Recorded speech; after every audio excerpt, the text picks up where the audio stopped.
Well, we all love spring, and we especially love when the snow's melting. Unfortunately, that might leave us staring at some unsightly backyard conditions. Maybe our turf is all torn up, maybe we've got some dead spots, maybe we have a pet that spent a little bit too much time in the backyard over the winter. Either way, you might be considering how you're gonna fix it.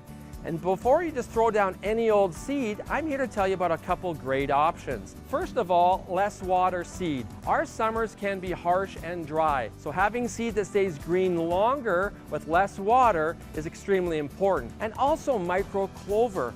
It's an environmental alternative that actually takes nitrogen out of the air and puts it into the soil. So it's going to feed the roots of your turf, making the area around it even more green. Micro clover and less water seed are going to do all the magic things you need in your yard this spring. We'll see you next time.